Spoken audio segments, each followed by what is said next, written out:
Hello students, welcome to विद्यापीठ। आज हम पढ़ने जा रहे हैं रिलेशंस के बारे में। इवन जैसे हमने पढ़ा था कि कार्टेशियन प्रोडक्ट क्या होता है, कार्टेशियन प्रोडक्ट से ही रिलेशंस आएगा। तो आज उससे हम कवर करने जाएंगे। तो आगे बढ़ने से पहले अगर आप हमारे चैनल पे नए हो तो सब्सक्राइब कर दो। आगे बढ़ते हैं रिलेशन पे। देखो, जो हमने पहले कार्टेशियन प्रोडक्ट पढ़ा था वो क्या था कि मान लो हमारे पास दो सेट हैं ए और बी। तो ए और बी सेट में जो एलिमेंट्स हैं उनमें से हमें ऑर्डर्ड पेयर्स बनाने हैं।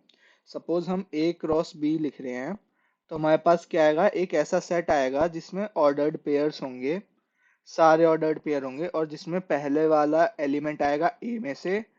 ये मान लो एक्स और कॉमा वाई है, तो x belongs to A and y belongs to B, अगर हम ए क्रॉस बी कर रहे हैं तो सब। और इसमें हमने एक और चीज करी थी कि n of A cross B, इसमें टोटल ऑर्डर्ड पेयर कितने बनेंगे, n of A into n of B. तो सपोज हम एक दो सेट ले लेते हैं, इन सेट को हम थोड़ा अलग तरीके से भी रिप्रेजेंट कर रहे हैं। ठीक है, ये सेट है ए, ये सेट है हमारे पास बी। ठीक है, तो इसमें ए में कुछ नंबर्स हैं 2, 4, 6। ठीक है, इसमें हमारे पास कुछ नंबर हैं 4, 5, 6, 7, 8, 9, 10, 11, 12। ये हमारे पास बी में नंबर्स हैं। तो इसमें टोटल कितने वो बनेंगे, इसमें 3 है, इसमें 3 3 6 3 9, टोटल 27 ऑर्डर्ड पेयर्स बनेंगे। ठीक है, 3 इंटू 9। तो अब हम रिलेशन में क्या करेंगे, हमारे हमारे रिलेशन में सारे ऑर्डर्ड पेयर्स काम के नहीं आएंगे।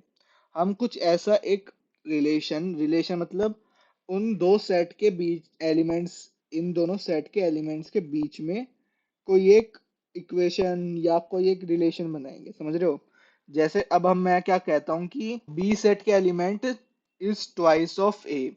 तो अब हमें वो देखने हैं, ए के ट्वाइस वाले कौन से हैं, 2 का 4, ठीक है, इसका 4 का 8, 6 का 12।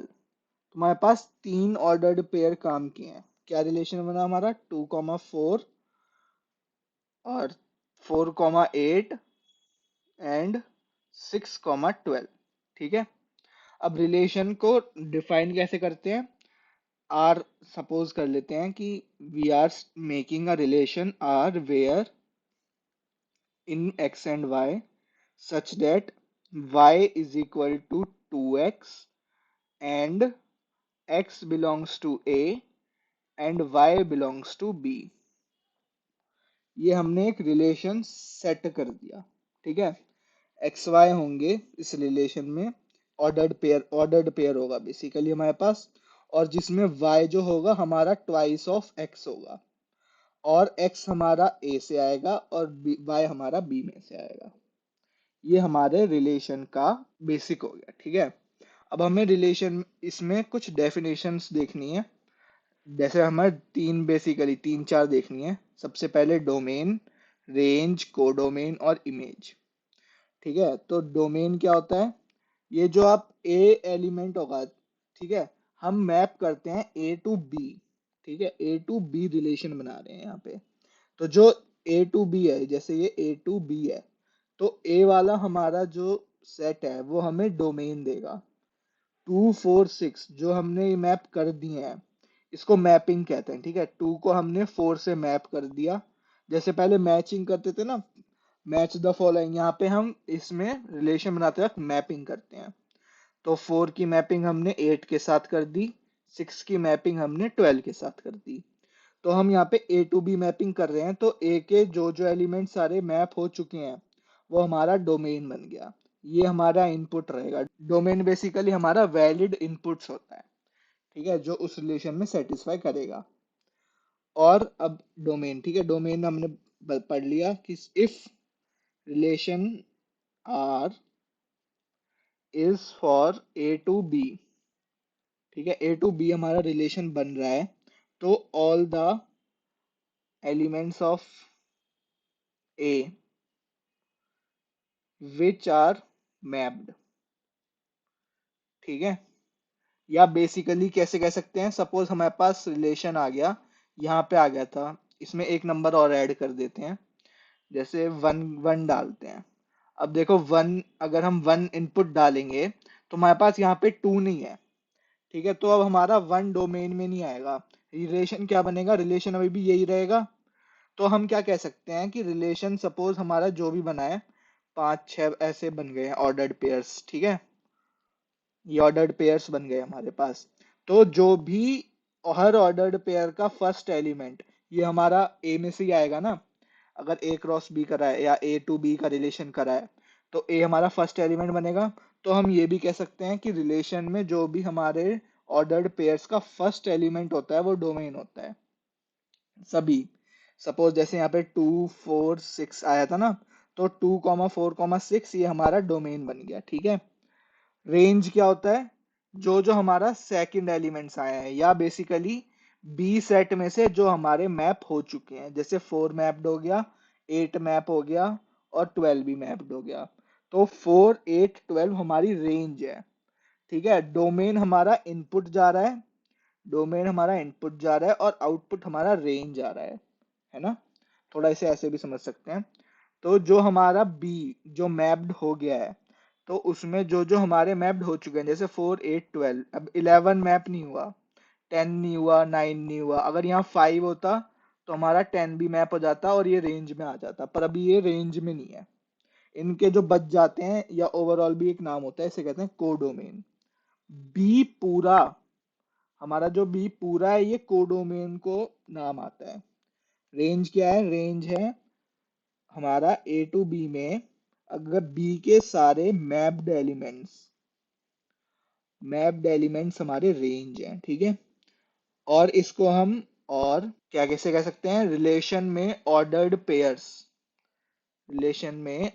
पेयर्स के सेकंड एलिमेंट का collection of all second elements, ठीक है। तो वो हमारा रेंज बन जाता है। Right, got it. कोडोमेन क्या है, रेंज एक सबसेट है कोडोमेन का। अगर हम ए टू बी हम मैपिंग कर रहे हैं, रिलेशन बना रहे हैं, तो हमारा बी क्या है, कोडोमेन है फुल। बी जरूरी नहीं है कि बी फुल रेंज हो, तो हम क्या लिखते हैं, range is subset of codomain. बराबर भी हो सकता है, तो प्रॉपर नहीं है ये, ठीक है। जरूरी नहीं है कि हर बार बराबर आए, साथ रेंज ओ सॉरी बराबर ना आए, कि कोई कोई छूट ही जाए, ऐसा जरूरी थोड़ी है। मैं तो कर सकता हूँ ना कि सपोज हमने 1 2 डाले और यहाँ पे 2 और 3 और 4 डाल दिए, ये लो ये रिलेशन बन गई, +2 कर रहे हैं हम, y = x + 2। तो अब कोडोमेन क्या है, 3 4, रेंज क्या है, 3 4, और डोमेन क्या है, 1 2, ठीक है। अब देखो कोडोमेन समझ में आ गया, कोडोमेन फुल बी सेट है, बी का फुल सेट है कोडोमेन, उसमें से जो जो मैप हो चुके हैं वो हमारा रेंज है। और हमारा जो ए बनेगा वो फुल फुल भी नहीं, जिसमें बेसिकली मैप हो चुके हैं वो डोमेन है। राइट। अब इमेज क्या होता है, जैसे हमने यहाँ पे एग्जांपल लिया था 2 4 6 का, ठीक है, और यहाँ पे कुछ कुछ नंबर आए थे। तो अब टू की इमेज क्या है, टू किस पे मैप हुआ है, टू की इमेज है 4, 4 की इमेज है 6, या फिर 4 2 की इमेज है, 6 ओ सॉरी 8 6 की इमेज है, और 12 6 की इमेज है, ठीक है, समझ गए। तो टू की इमेज, टू हमने जो मैप किया है किसके साथ किया है, 4 के साथ। तो जिसके साथ किया है वो हमारी, जिससे हुआ है उसकी इमेज है, समझ गए। तो इसके बेसिस पे डोमेन निकालो, रेंज निकालो, कुछ बेसिक क्वेश्चन की ऐसे दे देंगे, range dash codomain fill in the blanks. तो इन्हीं डेफिनेशंस पे बेसिक कॉन्सेप्ट पे हमारी नेक्स्ट एक्सरसाइज फाउंडेशन करती है। तो अभी हमने बेसिक ऑफ रिलेशंस कर लिया है, तो अगली क्लास में हम इसके एक्सरसाइज 2.2 का सॉल्यूशन देखेंगे। और अगर आप चैनल पे नए हो तो सब्सक्राइब कर दो, और अगर आपको वीडियो हमारी पसंद आई तो प्लीज़ लाइक कर देना और अपने दोस्तों के साथ शेयर कर देना। Thank you, bye.